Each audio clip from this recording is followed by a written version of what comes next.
Welcome everyone. I've got a little therapeutic yoga practice for you today. We're going to be working with some shoulder movement, and we're going to be working on the different parts of the shoulder and really paying attention to observing yourself, noticing what you feel, noticing what's happening in your body as we're going through. This self-observation is really key to yoga therapy. And it's not about finding all the ways you're wrong and then trying to fix them. It isn't about that at all. It's about tuning in and becoming really present with yourself and then moving towards a sense of ease and maybe a way of changing up your usual patterns, right? Because if we want to feel different, we need to do something different. And so it's not so much about fixing as it is about giving your body, mind, the whole system a different kind of input. So for this, I'm going to use a strap that I've fastened into a loop. And then I've attached this around the bottom leg of my chair. That's just something I have that's convenient. You don't have to use a chair. You don't have to use a yoga strap either. But we want a loop. The purpose of the loop is to support your arm so you can relax it a little bit more and have it out from your body. You could attach this around something else. Try not to get it much higher than your hip or your waist at the attachment point. But if you can get it around the bottom of a chair, that's usually what works really well for me. So then we're going to have our hand in this loop. We're going to hold the loop softly. You even could, if you wanted, put your wrist through the loop and turn it so it's kind of held this way. And what we're looking for is not a lot of over efforting here through the arm. Arm is just able to hang supported by the strap, and that the hand is able to stay fairly relaxed. So now we're just going to hang out here for a minute, feeling what you feel. And you may already notice some sensations, right? So we're just showing up with what is here. And then the first thing we're going to do is an upper arm rotation. So for the upper arm rotation, we're looking for the upper arm bone to be turning in the shoulder. And the first thing you're going to do is you're going to do that a few times. So we're looking for this kind of rotation happening here. It's hard for me to show it on my own body. We're looking for this kind of rotation happening here in the arm. And you're also going to pay attention and see if you can feel in your body, how are you generating that movement? Are you generating it by moving the hand and then having the hand lead the upper arm? It's one way to do it. It's a very human way to do it, right? Because we use our hands for all kinds of things. Or are you making it happen by moving your shoulder or your rib cage around? Or are you able to keep all of that quiet and just find the movement in the upper arm? And we're going to see if we can just isolate that upper arm movement a little bit more. Not easy. Still letting the strap support the arm a little bit. Just noticing how that feels. And then you're going to let your arm rest. And now we're going to do something that is in some ways the opposite. So we're going to stabilize the arm. We don't want the arm to be moving around the shoulder. Instead, we're going to get the shoulder blade moving. And I'll show you this one a couple of different ways. The movement here is kind of like the shape of a fish hook. So you can think about your shoulder blade coming up your back and a little bit over the top. It's kind of hook-like movement. Arm's going to stay relaxed. The strap is providing some support. Shoulder blade comes up. And if you have that movement available, shoulder blade's going to come over. And you're going to notice how you're making this happen, right? Are you driving this one with the hand and the arm? Are you using the elbow to move the shoulder blade, for example? Are you able to relax through the rib cage, not bracing through the abdominal muscles? Not a lot of extra movement. Still get this kind of hook-like motion happening in the shoulder blade. So I'm going to turn sideways. You'll notice my hand's not properly supported by the strap here, but just for demonstration purposes so you can see from another angle, shoulder's going to come up and forward. We're looking for that movement to be coming mostly from the shoulder blade. And again, it doesn't have to be perfect.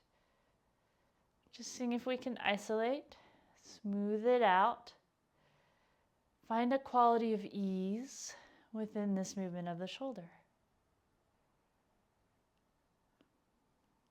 Lovely.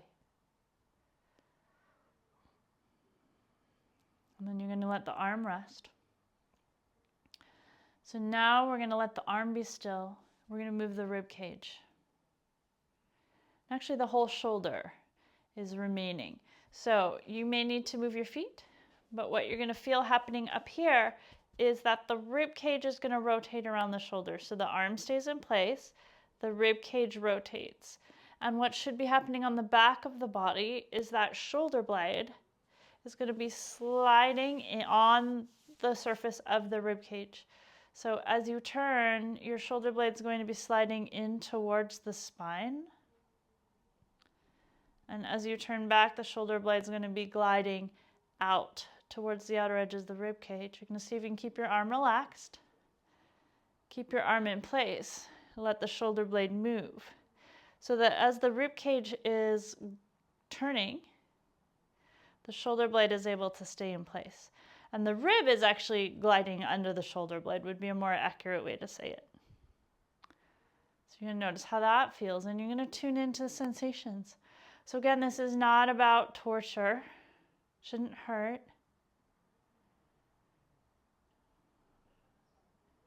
We're going to see if we can find a quality of ease and a movement that's comfortable, right? So just noticing what is. And then you're going to place that strap down. Take a moment to just stand and notice what you feel side to side around the shoulder. And then we're going to take the other side. So normally I just have you turn around, but so that I can continue to face the camera, I'm going to go ahead and move the whole chair over onto the other side of my mat here.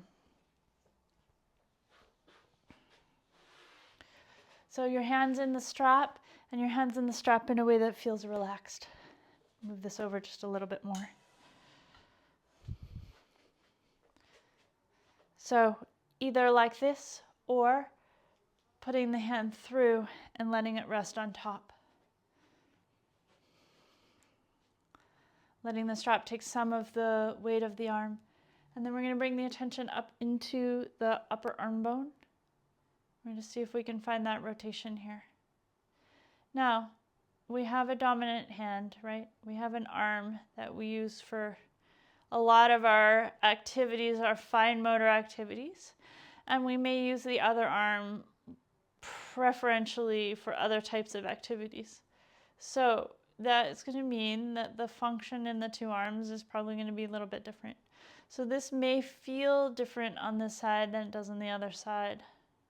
Totally normal. This is my non-dominant arm.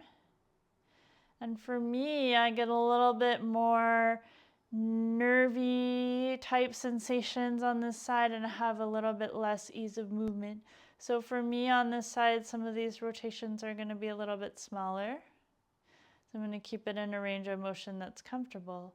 I'm still going to see if I can bring that movement up into my upper arm. Now, if you're having trouble finding this, when I work with my clients, I'll come around and put my hand on their arm and turn the upper arm here with my hand. It's a little harder to do on yourself.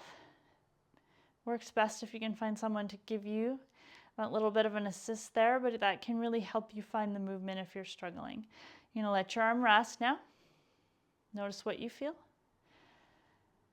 And then we're going to think about the shoulder blade. So now the upper arm is still. Shoulder blade's going to come up and forward in that fish hook leg motion.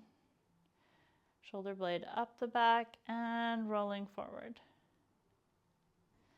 If you're having trouble rolling forward, you might just focus on coming up and down the back for now. And you're going to notice what else you're doing to make this happen. So are you trying to make it happen with the abdomen? Are you trying to make it happen with the other arm? You're trying to make it happen with the face and jaw. Can you find a place where you're just easy? And then working on connecting with that shoulder blade. Remember, it's not about getting it right. It's about a little bit different input here for the body mind, getting connected to movement in a new way, and really tuning in, observing yourself as you go through this process, noticing the sensations, and also your thoughts and the quality of the emotional experience, right? Because that affects how this lands for you. And then you're going to let that fish hook rest. Arm is still relaxed in the strap. Now we're going to think about the whole arm staying still, the rib cage turning. As the rib cage turns away from the arm, the shoulder blade is going to slide towards the spine. More accurately, the rib cage is sliding under the shoulder blade. And then you're going to come back. So you're going to see if you can feel that gliding of the shoulder blade on the back of the body as the rib cage turns. And the rib cage is turning like you're taking a lampshade and you're just revolving it. So we're trying to not do a lot of tipping and turning here, but just twisting the rib cage, letting the shoulder blade move on the back of the rib cage, and just noticing what that feels like on this side. It's very possible that the experience of the three movements side to side is different. So it may be that all of them are a little bit harder on one side, but it might also be that this works better on one side and another one works better on another side. So you're just going to really notice, like, what is it like in your shoulder? And by the way, if this shoulder is hard or the other shoulder is hard, it's not your bad shoulder. Nothing wrong with it.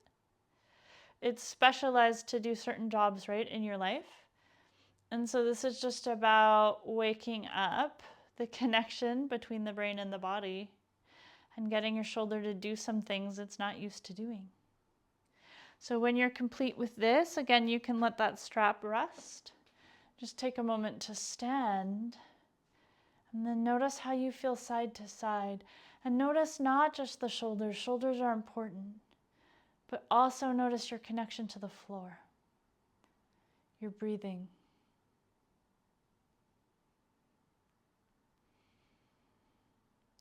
How your hips and your back and your neck feel. How tall you feel. So just noticing what those little movements did or didn't do for you. And then if you liked these, you might play with them regularly and see what changes if you integrate these movements into your life on a regular basis.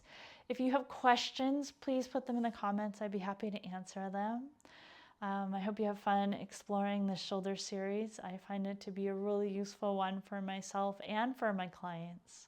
So I'm glad I could share it with you today. Please take really good care. May we all be balanced and well. Thank you.